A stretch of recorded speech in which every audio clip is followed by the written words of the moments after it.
Fucking this up.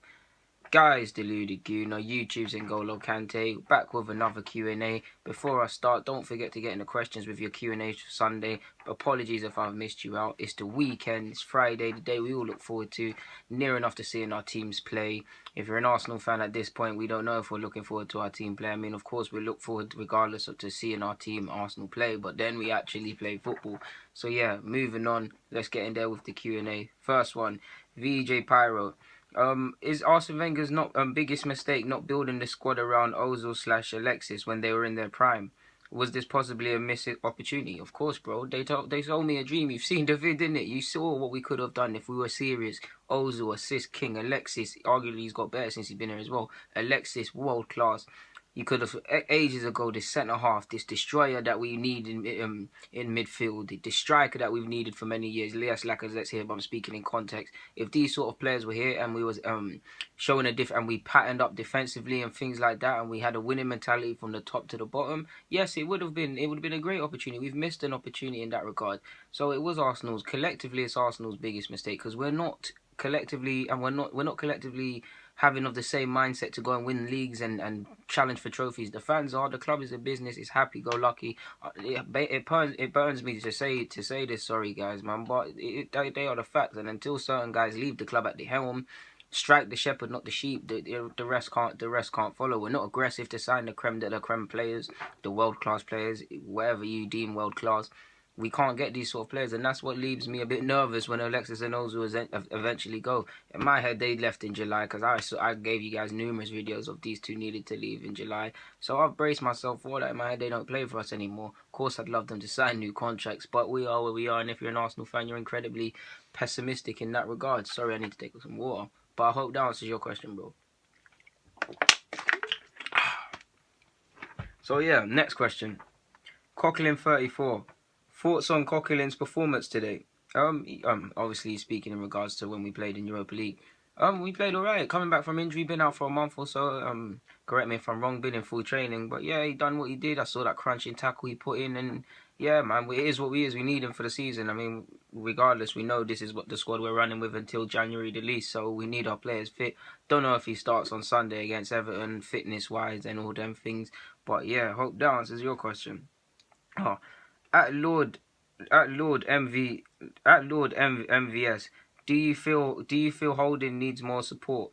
You could argue that we need some more experienced centre halves with him. It can't be easy learning your trade as a centre half when you're seeing, no disrespect to Monreal, he's doing his thing, but as a 32-year-old person playing at former left back playing at centre half, you're not really seeing any leadership. Whether it's Mertesacker, Koscielny, Mustafi, they're not really leading you and being that senior centre half and guiding you through games. And a lot of times you've been savaged of no fault of your own. Don't get me wrong, he makes a lot of self-inflicted mistakes.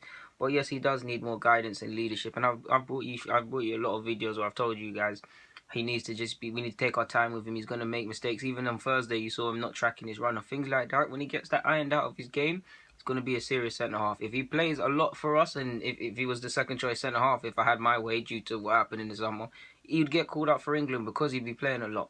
But it is where it is. And yeah, man, hope that answers your question, bro. Patrick, got me via Snapchat. Sorry, I don't even know your username, bro. But yeah, saved. Who do you think has the best academy in the world? For me, that's an ambiguous term, to be honest with you. I feel a lot of teams are producing players if that's the angle you're going at.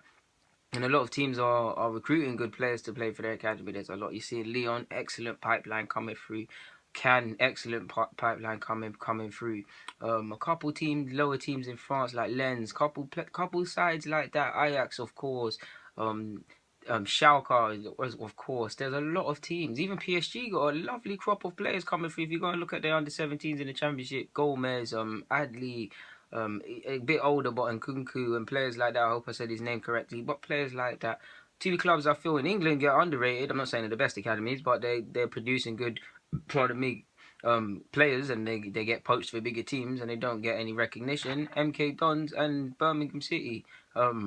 Yeah, Birmingham don't really get any praise for the players they've had. You see Redmond, Butland, players like that are all having decent careers at the top level, and they don't really get praised.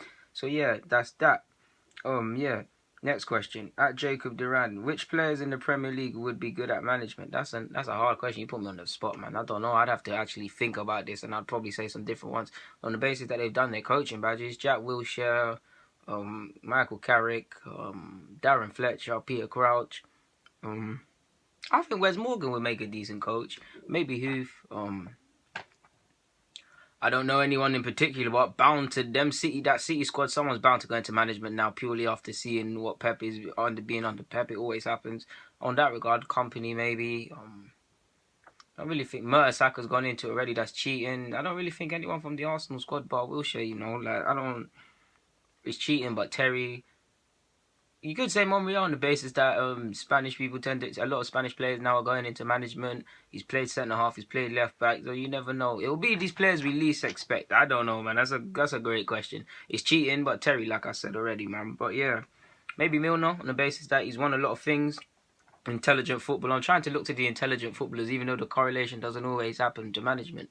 So yeah, that's a good question, and I have to think about that. That's a very good question. But yeah, maybe Dini as well. I think maybe don't correct me if I'm wrong, but I think Dini actually said he might go into coaching. Correct me if I'm wrong. I'm probably wrong about that, but yeah, it might have been someone else. But yeah, next question.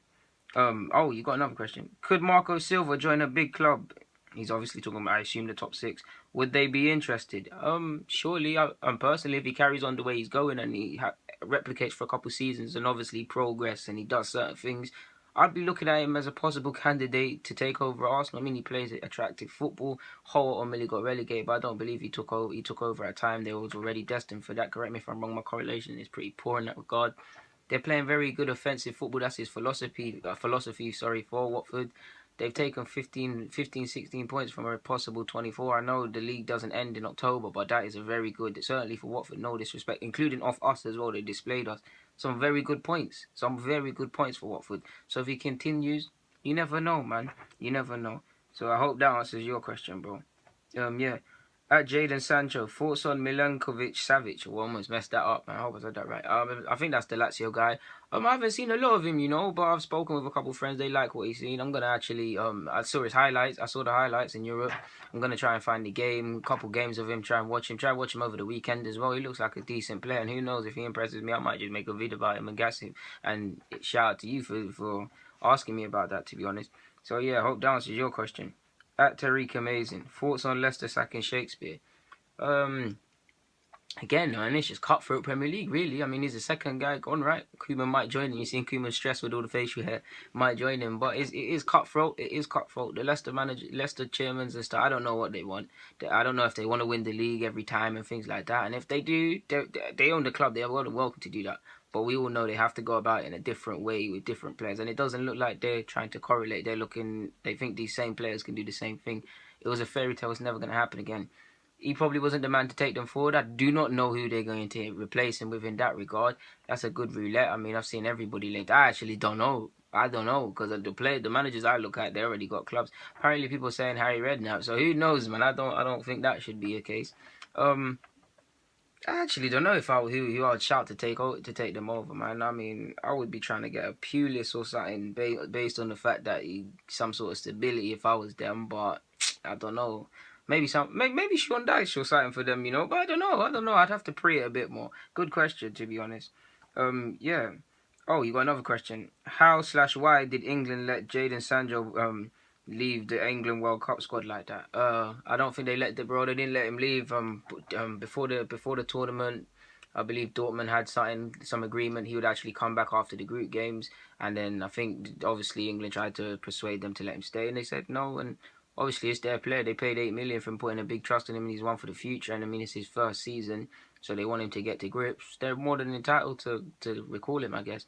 For me personally, it's gutted because he was playing very well. He's very much the standout player. Probably won't do it now, but could have been a candidate for player of the tournament because he's now left. He was very impressive in the early stages, and I like watching him play.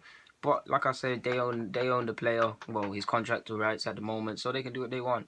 So yeah, guys, thank you very much for these questions. Like I said at the beginning, get in the comments with the questions, man. I love to answer you guys' questions, and you only rating me right now. Where the questions at? So yeah, thank you very much for watching. Like I said, get in the comments. Yeah.